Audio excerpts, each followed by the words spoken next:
Welcome, everyone. We will give our guests here one more minute to join us, and then we will jump into today's presentation.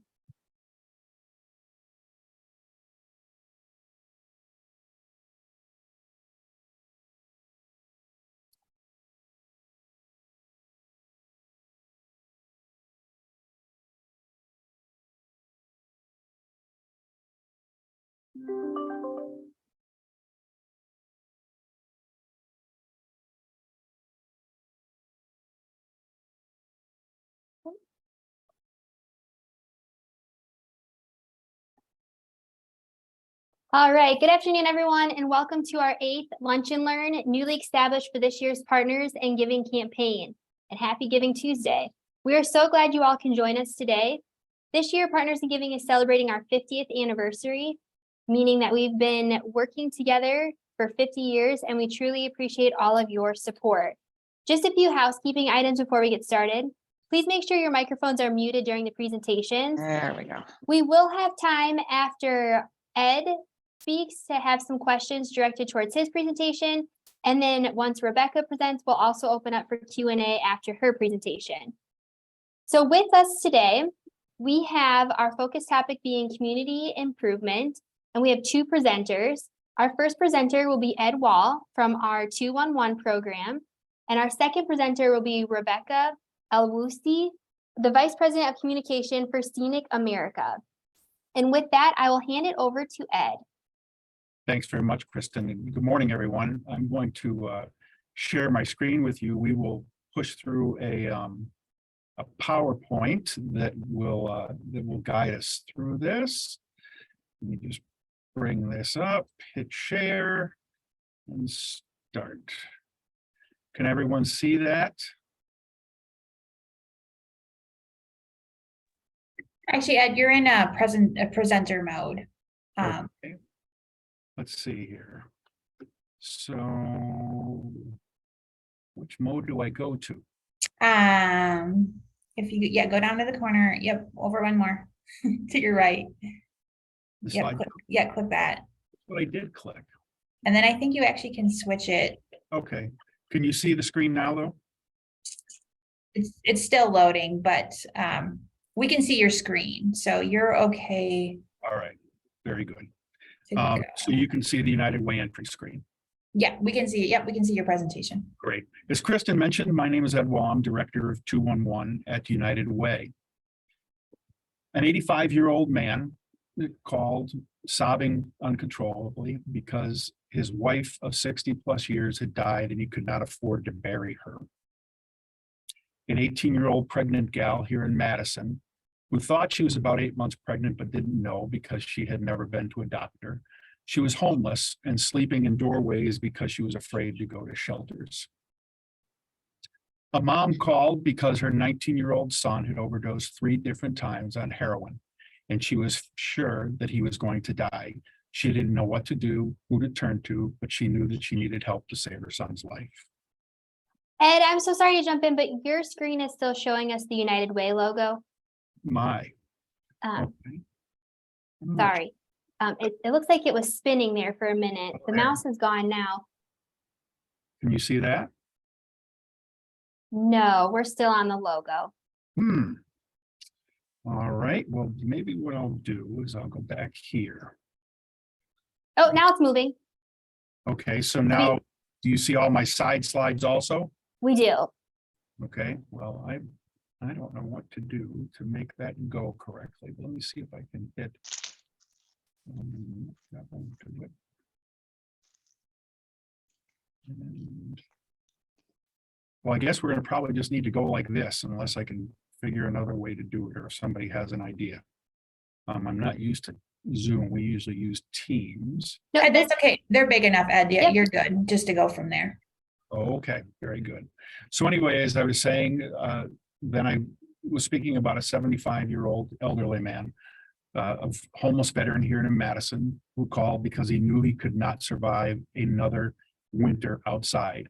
As he described on the phone to us, having 2 sleeping bags, one inside the other, as he fed himself cans of cold beans with his fingers at night, trying to stay warm when it was 20 degrees below zero in Madison. a homeless, a family that was going to be homeless. The husband lost his job during COVID and they were given an eviction notice. They didn't know what to do. They were frightened. They'd never been homeless before. They called us looking for help. And a woman who had just completed a long-term relationship and had broken up. She was unhappy and was convinced that she had no worth left in the world. She called us to make sure that somebody understood why it was that she was about to take her life.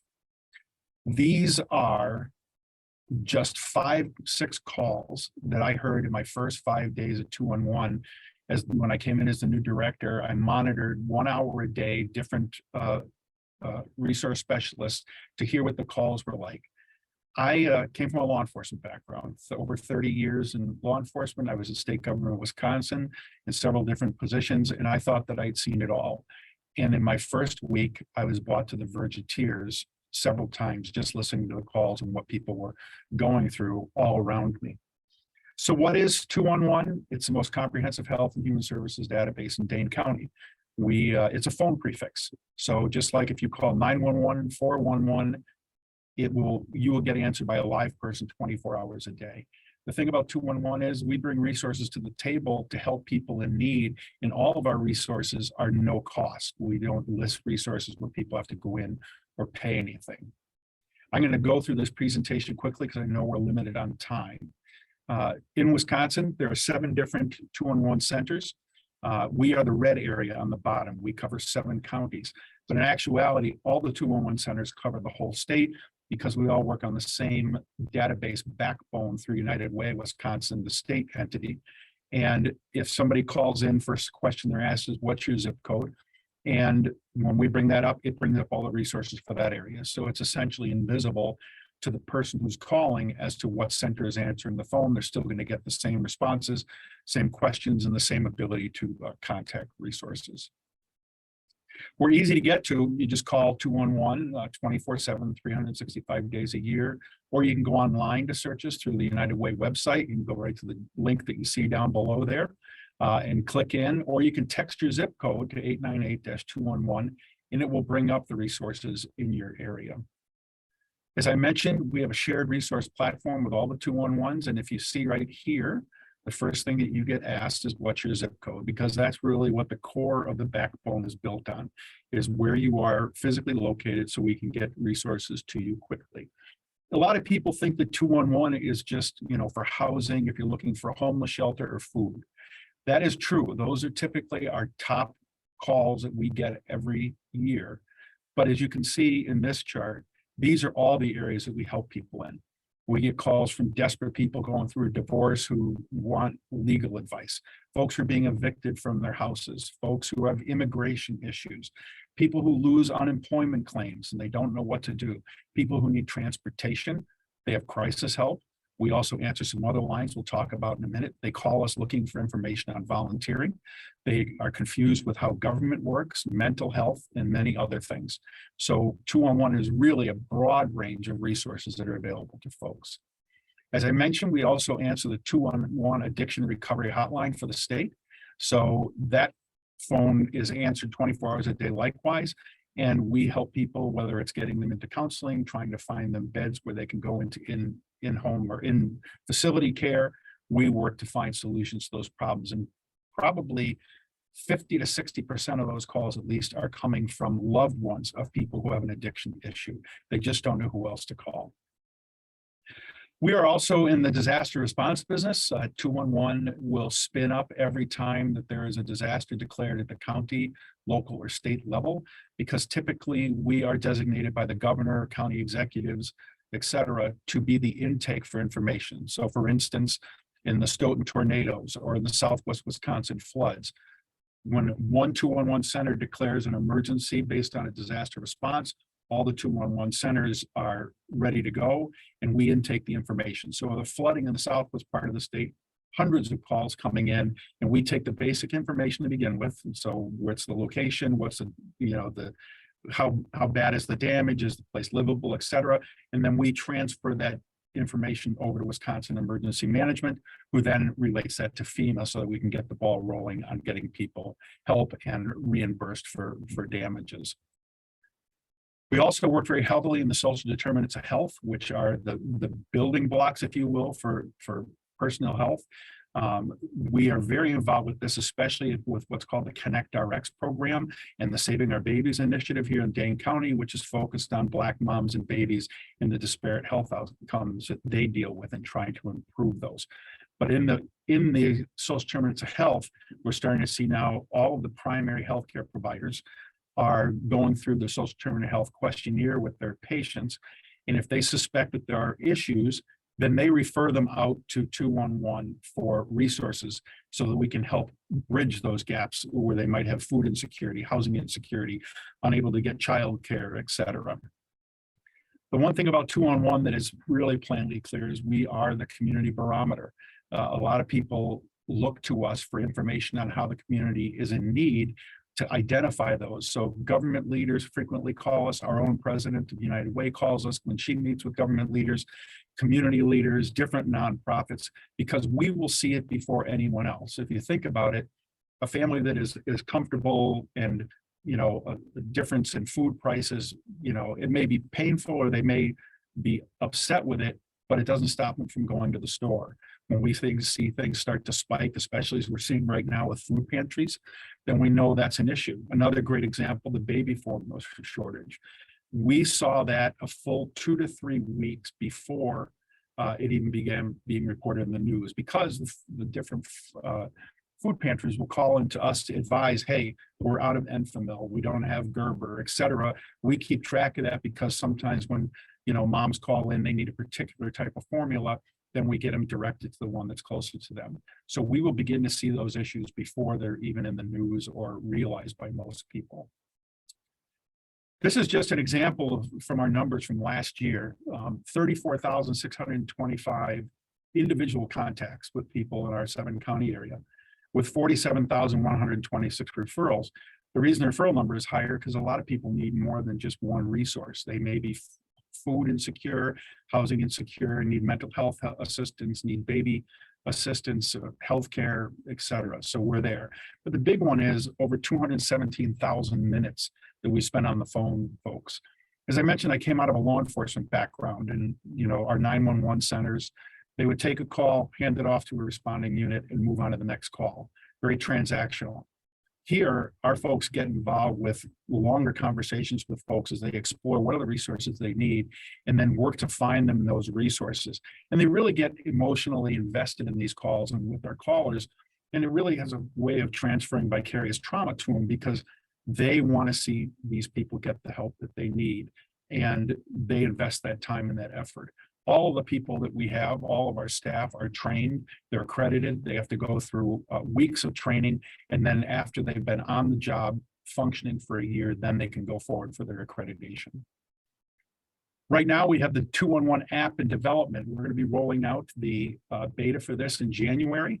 The point being with this is I listened to the social determinants of health and how we're working with the Connect RX program, and providers telling their patients, you need to call 211, here's a card, or just dial 211. That's where I saw the ball being dropped. I wanted something that was easy for people to look us up on, and putting a QR code, a sticker on the side of a desk in the provider's office. They say, if you got a phone, let me see it, scan it, bang, it brings 211 up. And then they can go in and either register or they can browse anonymously. Right now, 211, typically it's all anonymous when you call in. And that's what people like about it. Because if you think about it, when people get to the point where they're willing to call somebody on the phone that they don't know to tell them they need food to feed their family, they can be embarrassed about that. They don't want to tell who they are. Well, they'll be able to use the app the same way. Now, on the other hand, if they're being referred by a provider, they can register and then go in, and as the provider works through them on the resources that they need, they can create a shopping cart for the resources that are near them. And the phone will be able to use their geolocation in addition to their zip code and say, here is the closest food pantry to you right now. And you look, it'll bring it up on the phone. They'll just have to hit a button. As I mentioned, there'll be a bifurcated entry as you come in. You can browse anonymously, or you can work through the registry to set up your plan. And we will be going statewide. I've mentioned before that the whole state works on the same data backbone. So it only makes sense for the 211 app to become statewide as well. The only thing will change will be splash screens when you enter your zip code about which 211 center area you're in. But other than that, this is going to be a great asset. It will really be a force multiplier for 211s across the state. And we look forward to rolling that out. Additionally, because we realize not everybody has a smartphone or a smart device, we are going to be doing kiosks, but kiosks are really going to be tablets that we're going to be deploying to libraries, senior centers, and maybe the larger homeless shelters, training their staff on how to use it to walk their clients through finding them resources and getting them connected where they need it. And with that, I just want to thank you for your time and thank you for your participation. The Partners in Giving program. As a state employee for over 30 years, I contributed every year to Partners in Giving, and it was a tremendously fulfilling feeling. And we are happy to be part of that. This is my information.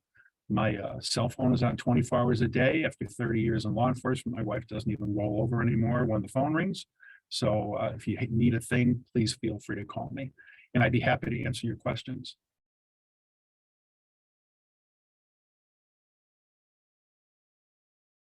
If anyone has any questions, please feel free to raise your hand or put them in the chat box and I will read them out for you.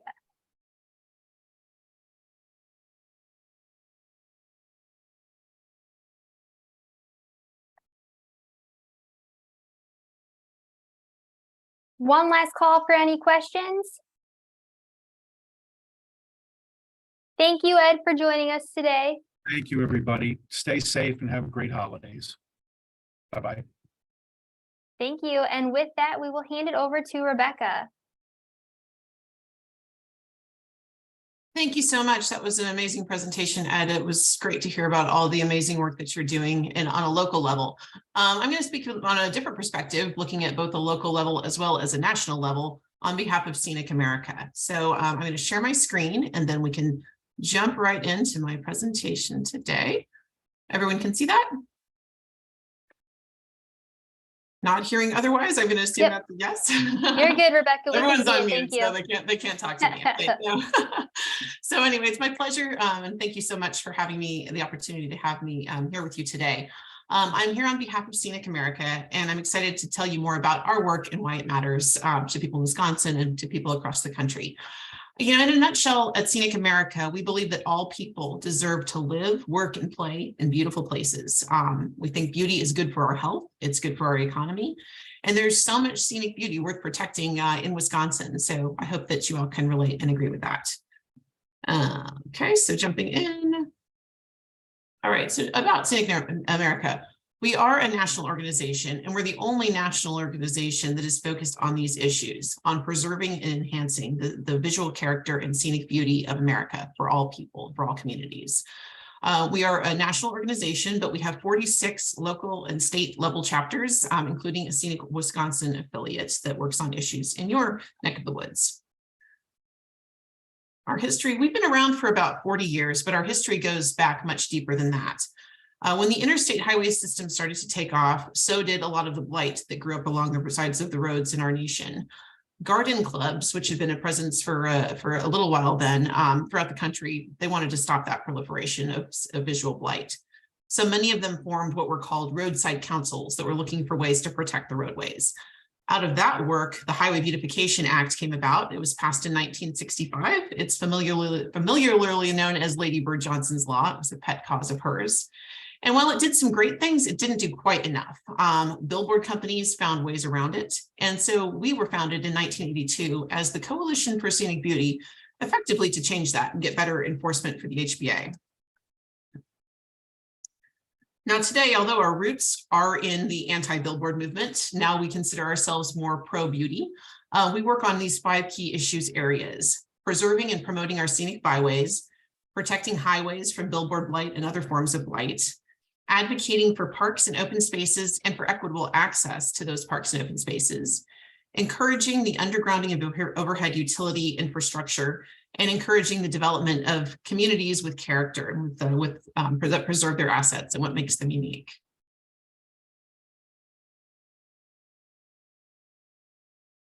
Now, as I mentioned, we work on the national level as well as on the state and local level.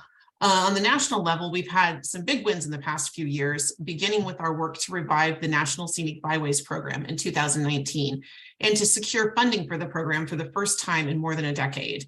This is a program that works on, brings economic benefits in the form of promoting travel and tourism to communities across the country.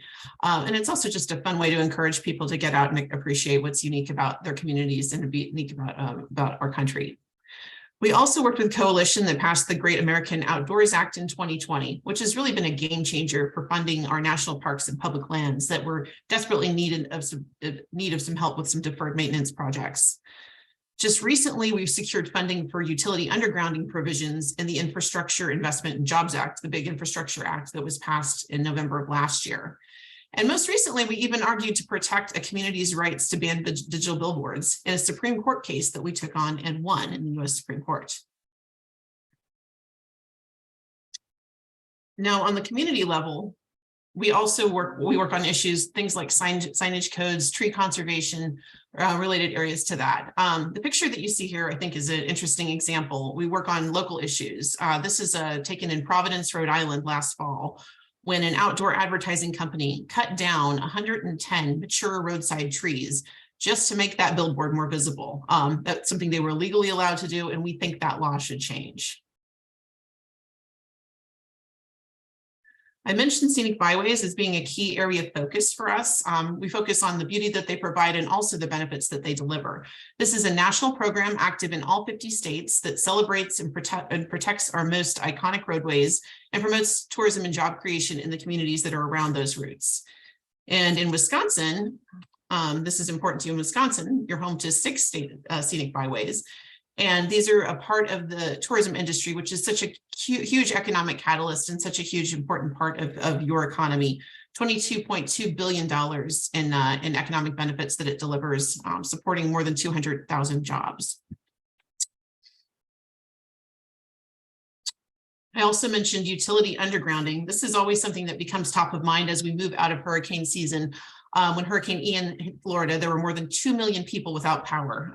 That's pretty significant. The areas that fared the best, however, were the communities that had been proactive and buried their utility infrastructure underground. It's not just about storms, though. It's also about the impacts that we see from other knock-on effects of overground utility wires, particularly out west when there have been so many wildfires, many of them fueled by utilities, wires gone down. We know that storms are getting stronger, and burying utility wires is a way to enhance our safety and also the resiliency. So this has been a popular federal initiative. And as I mentioned, it was an area that we were successful in getting funding for in the Infrastructure and Jobs Act that passed last fall. I mentioned billboards earlier in my presentation. It is our history, and it's certainly an issue that we continue to monitor today. Sign control is a big area for focus for us. There are concerns about the safety of digital billboards that distract drivers and contribute to traffic accidents. We know that properties that are located near billboards tend to have lower values, and they also tend to disproportionately target those socioeconomically disadvantaged communities. So those are areas that we want to change. Lighted digital billboards can also impact wildlife. They can upset the nocturnal patterns of animals like birds and insects that are active at night. We know that they are a nuisance, and we know that communities have the power to stop them. And so we certainly encourage communities to do that and support them in those efforts. So if you're interested in how billboards play out in Wisconsin relative to other states, you're not in a terrible position, somewhere in the middle of the pack. You're ranked 19th in the nation as among the most billboard faces on your highways. We have 4 states in the nation that have no billboards at all: Alaska, Hawaii, Maine, and Vermont, and we'd love to see Wisconsin added to that list.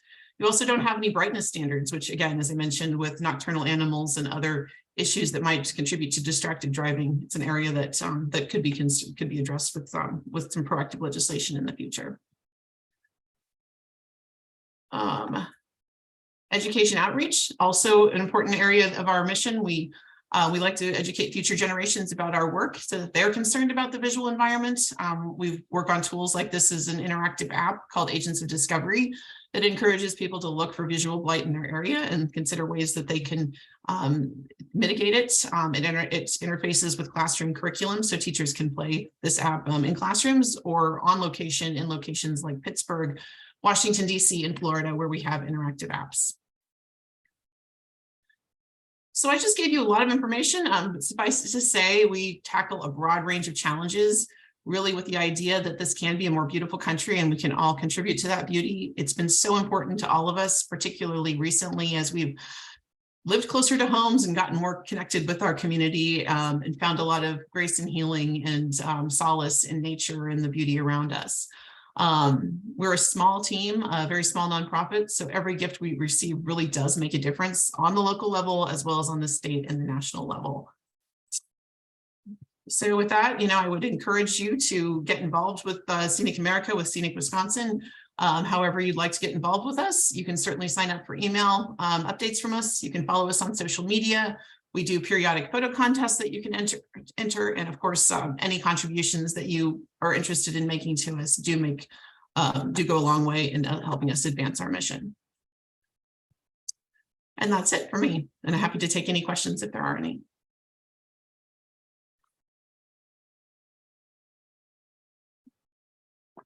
Thank you, Rebecca. We will open it up again for folks to either raise their hand or put a question in the chat, and I will read it to Rebecca for you.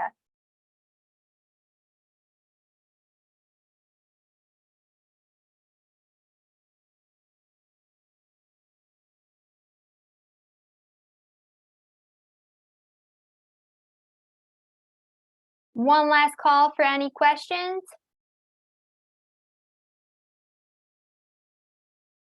Well, with that, I'd like to again thank our presenters for today. It was great hearing from both Rebecca and Ed on some community improvement, nonprofits. And then thank you all for attending today's session. We hope you can tune in next week, Tuesday, December 6th, for our final Partners in Giving Lunch and Learn. That one will take place from 12:30 to 1 with the focus topic being animal welfare. Also, just a friendly reminder that donating through Partners in Giving is super easy and you can choose your charity. I'm going to drop a link to the list of all of our charities in the chat for you today. And there are multiple different payment methods you can also select through your donation, one in which includes payroll deduction. Thank you all again for joining and enjoy the rest of your day.